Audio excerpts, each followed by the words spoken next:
Guys, welcome to Edu Talk. आज हम exercise 12.2 start करने जा रहे हैं एनसीईआरटी मैथ्स क्लास 10 की। So let's get started.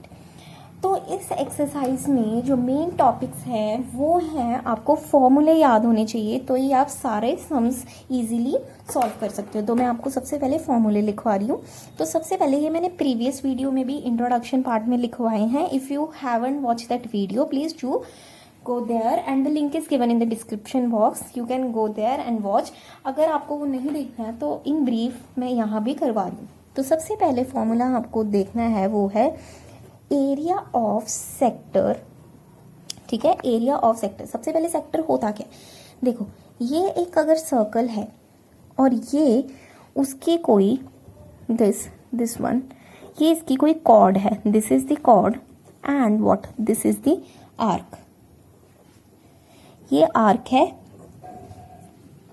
And वो कॉर्ड है, और इनके जो बीच में ये बन रहा है, this is called as segment. इसको सेगमेंट, अब बच्चे सेगमेंट और सेक्टर के बीच में बहुत कंफ्यूज होते हैं, तो आपको सेगमेंट का ध्यान रखना है।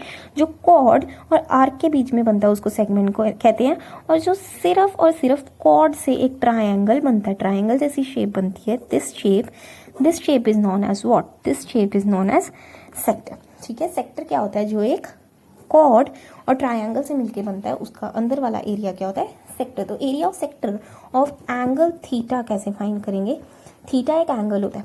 ठीक है, तो theta over 360 degree into pi r square, area of what, circle. ठीक है जी, ये होगा एरिया ऑफ सेक्टर। नाउ हमें जो दूसरा थिंग देखना है, दैट इज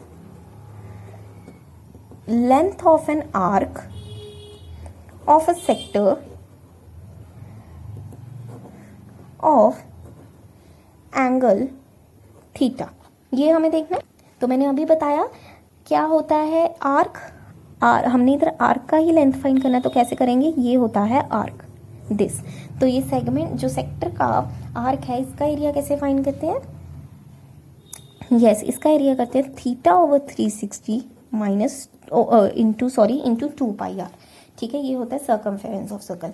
तो ये दो मेन फॉर्मूला हैं जो आप सभी को आने ही चाहिए ये क्वेश्चन 12.1 के क्वेश्चंस करने के लिए। तो मैं अब आगे बढ़ जाती हूँ 12.2 के फर्स्ट क्वेश्चन पे।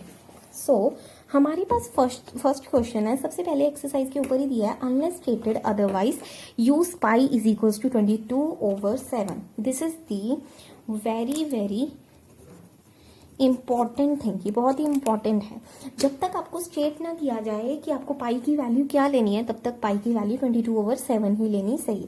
ठीक है, तो हमें फर्स्ट क्वेश्चन है, find the area of sector of circle with radius 6 centimetre if the angle of sector is 60 degree. अब इसमें हमें सेक्टर का फॉर्मूला निकालना है। सेक्टर का फॉर्मूला मैंने अभी समझाया, theta over 360 into pi r square. ठीक है जी, तो हमें यही बोल रहा है कि एरिया निकालो उस सेक्टर का जिसका रेडियस 6 सेंटीमीटर है और जिसका एंगल है सेक्टर का 60 डिग्री। ये तो बहुत ही ईजी क्वेश्चन है क्योंकि हमें सारी वैल्यूज गिवन है। तो मैं यहाँ पे करवा रही हूँ question number 1 of exercise 12.2 areas related to circle. तो हमें क्वेश्चन में गिवन क्या क्या है, हमें रेडियस गिवन है, तो radius is given to us 6 centimetre, और हमें एंगल ऑफ सेक्टर कितना गिवन है, 60 डिग्री, और हमें पाई की वैल्यू 22/7 ही लेनी है क्योंकि हमें पाई की और कोई वैल्यू नहीं दी। तो मैं इसको कैसे सॉल्व करूंगी, देखो एरिया ऑफ सेक्टर का फॉर्मूला लगा के, एरिया ऑफ सेक्टर। तो मैं पहले आपको एक डायग्राम बना के दिखाती हूँ।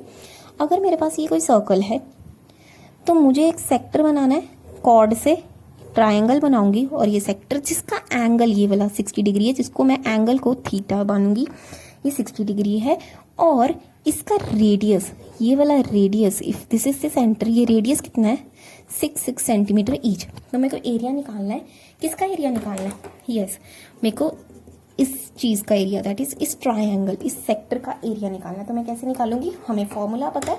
सो area of sector of angle theta will be equals to theta over 360 into pi r square. ये हमारे पास फॉर्मूला होता है। तो बस मेरे को वैल्यूज पुट करनी है। ठीक है, तो अगर मैं नाम भी दे दूं, इसको मैं ओ दे दूं, इसको मैं ए इसको मैं C और इसको मैं B, तो मैं लिख सकती हूँ area of sector OACB will be equal to theta over 360 into pi r square, जहाँ पे थीटा की वैल्यू हमें क्या दी हुई है 60 डिग्री ओवर 360 हमारे पास होती है, पाई की वैल्यू हमें 22/7 दी और रेडियस का स्क्वायर, तो रेडियस 6 है तो मैं 6 इंटू 6 कर दूंगी। अब इसको सॉल्व करेंगे, 0 के साथ 0 कैंसिल, 6 के टेबल पे 36 आता है 6 पे, ये एक 6 गया एक 6 के साथ, ठीक है, तो हमारे पास बचा गया 22/7 इंटू 6 बचा हमारे पास। तो जब आप इनको करोगे मल्टीप्लाई तो आपके पास क्या आंसर आएगा 132/7 centimetre square. This is your answer, और यही आपकी बुक के पीछे सॉल्यूशन भी दिया है इस क्वेश्चन का। आई होप आपको ये क्वेश्चन समझ आया होगा। अगर आपको ये क्वेश्चन समझ आया है तो do press the like button and please subscribe to the channel for more such videos. Thank you.